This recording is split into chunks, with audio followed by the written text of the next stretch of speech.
beginner tutorials on 3dsmax.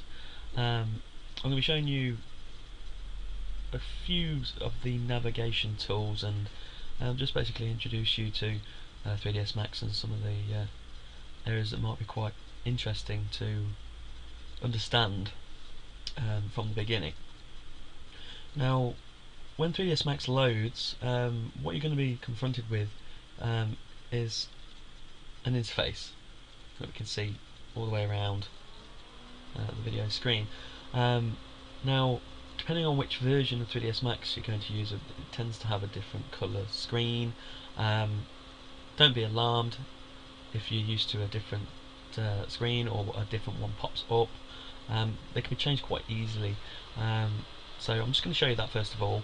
You have to go up to the top across this toolbar, which is the main toolbar in 3dsmax, that uses things like your save tool, your go back, you go forward, you edit, your file, what you would find on a usual piece of software. And what we're going to do is scroll along to customize, click it, and we're going to go down to customize or custom UI switcher and default switcher. So we're going to click that.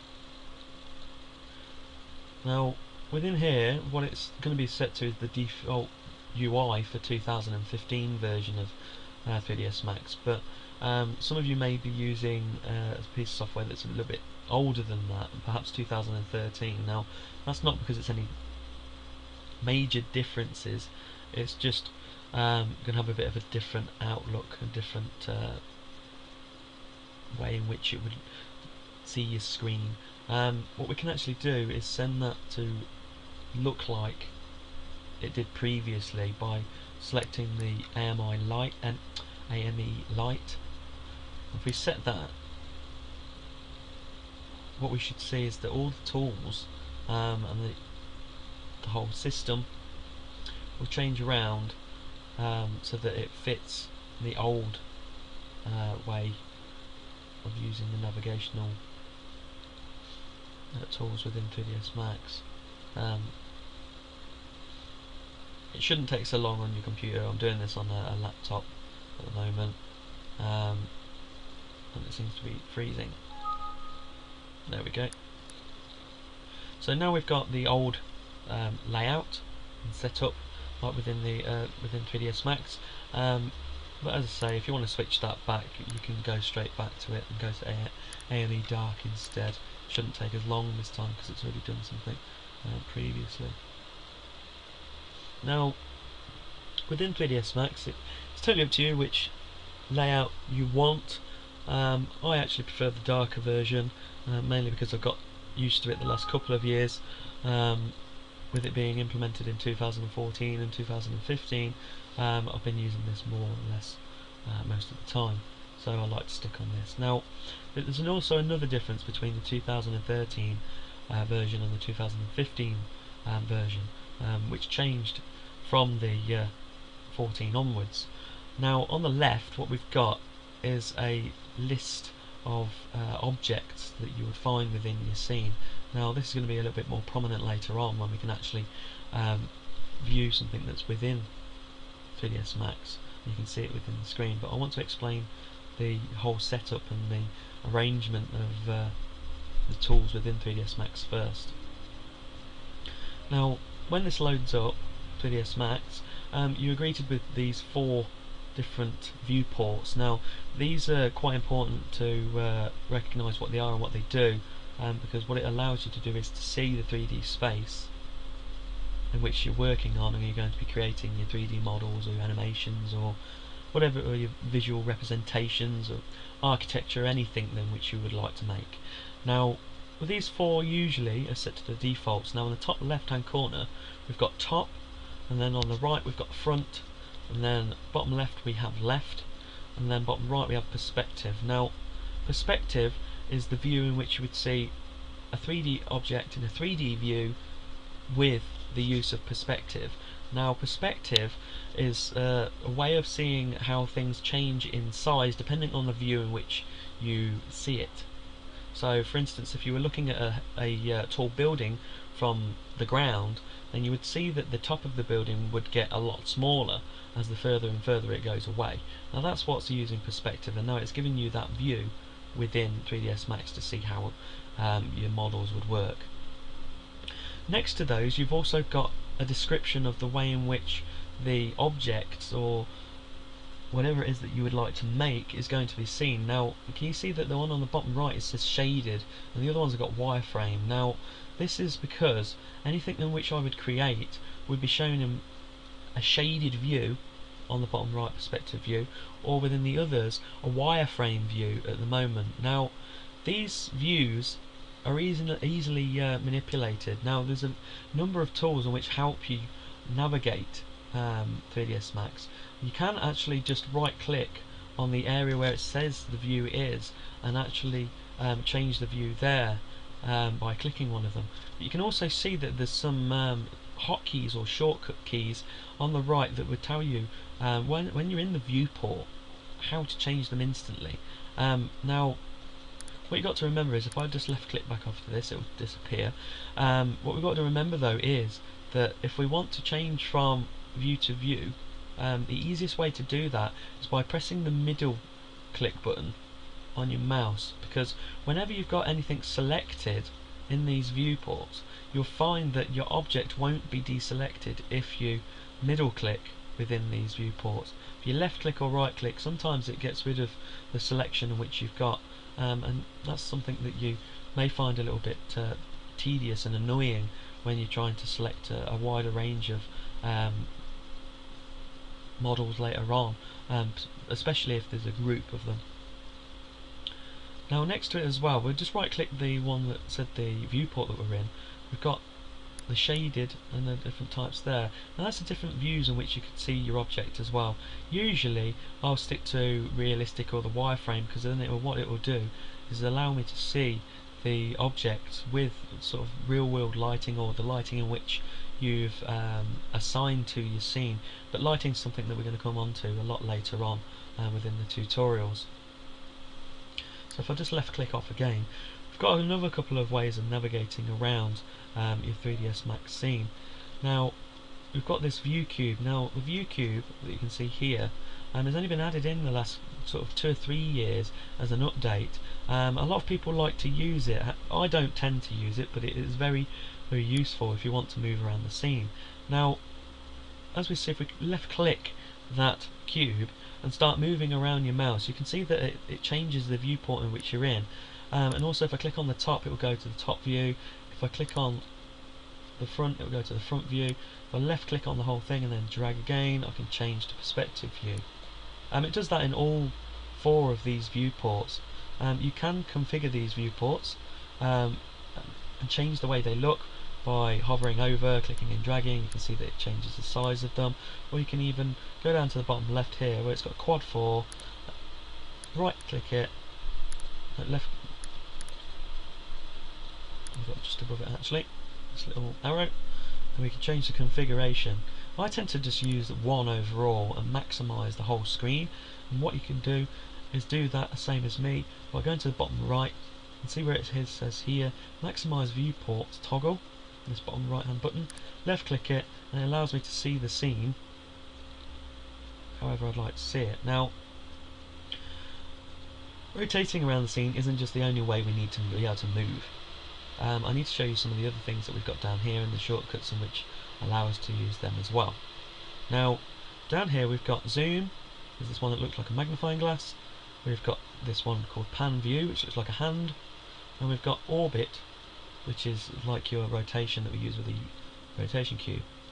Now, zoom, if we click that one and left click and hold and move your mouse in and out, depends on how far you want to go zoom in and out of the 3ds Max scene. You can also do that by toggling your left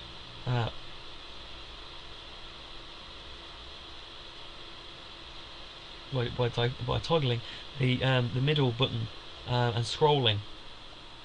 Zooming in and out enables you to then see an object closer in or move away further, so that you can get a bit of an overview of what the whole scene would look like. Next to it, what we've got is pan. Now pan view allows us to change whether we go from left to right and what we're going to see.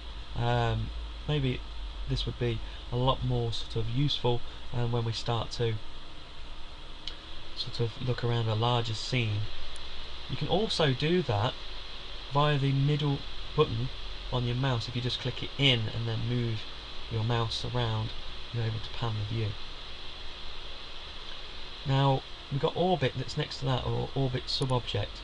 Now then what this allows us to do is pretty much similar to what the cube did a moment ago, but also what you can do is press Alt on your keyboard and the middle button of your mouse, and it allows you to do this as well. Okay. Now any of these tools, once you've done with them and you don't really want them on your screen, every time you want to revert back to selection tool of any object, you need to go up to this second toolbar below the main one and go along to select object, and what it will do is get rid of any sort of cursor or HUD of some sort that would be allowing you to do any manipulation to the way in which you view or any other. Now there's some other things as well that are a little bit interesting, and also are going to have to be sort of recognised when you are making 3D models. Now 3D models for computer games especially, or architecture, need to be within the right scale and the right size, the right position, and this is really important, because if you're making a model that needs to be in a certain position within an environment, for example, you're going to need to know that it's in the correct position and of the correct size.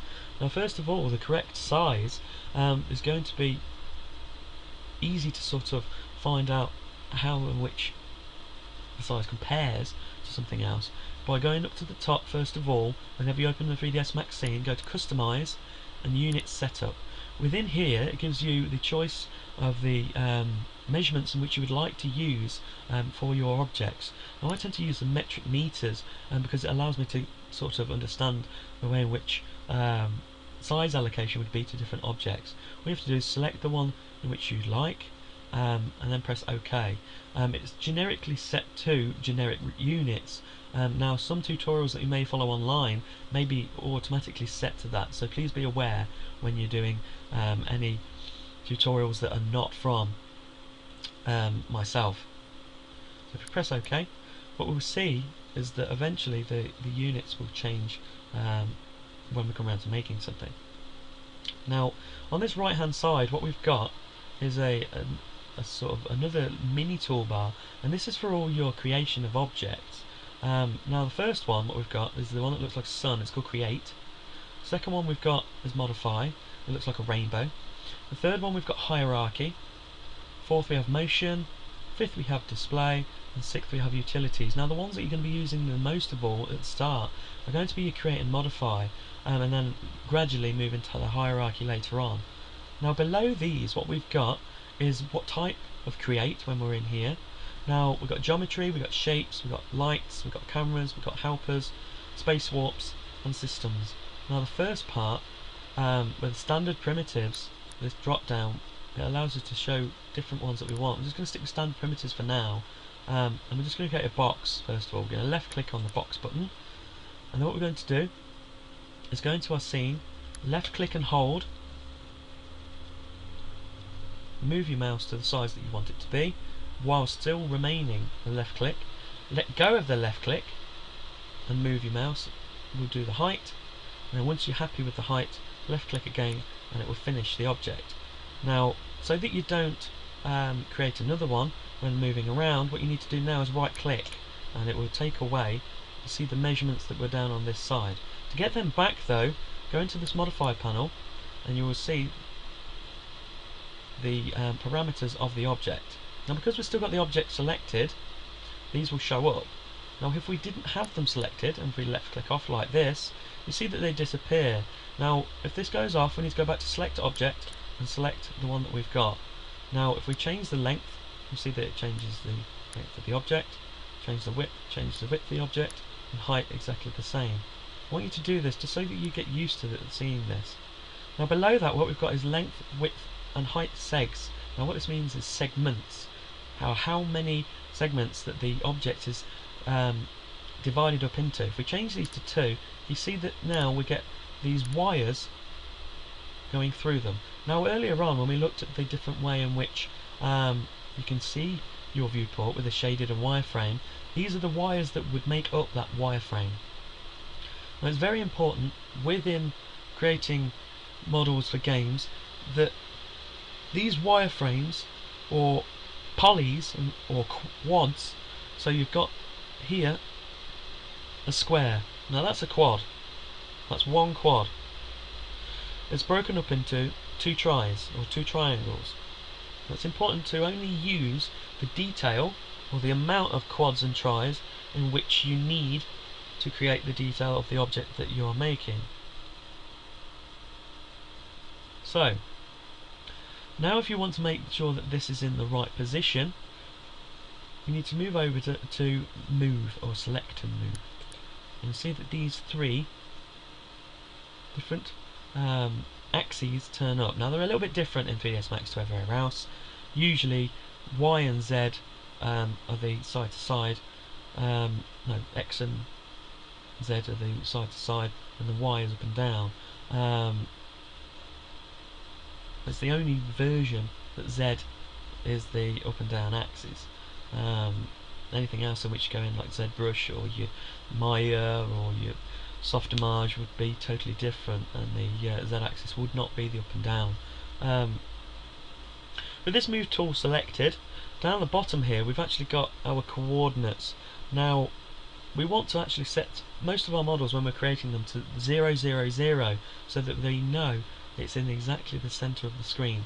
So a quick way of doing this, you can change by left clicking and moving your mouse on the area, or right click the toggle bar and they will move to the dead center. Okay, you see earlier on when I said that these selection tools would be available for different objects in the scene. Now we've got these on the left here now. Also you can do this via the select by name. Now this is something that would happen in the older versions. We'd have the select by name as a totally separate thing, but on the newer versions we have it here on the left for us to use. What it allows us to do is to select the object. We can also manipulate the object, so we can turn it on and off so we can see it or not, which is quite useful when you've got scenes that are crowded with lots of objects. Now what I want to show you is this undo and redo. Now if we undo, you can see that it turns off our selection. Anything that you've just done to the object, it would undo for you, not with the change in the segments. Also for that, the shortcut is Control Z on your keyboard.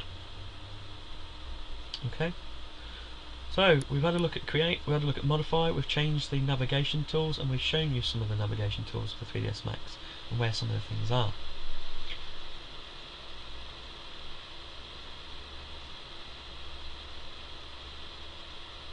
What I want you to do is just familiarise yourself with these tools for the next couple of moments and move on to the next tutorial. I hope this was helpful.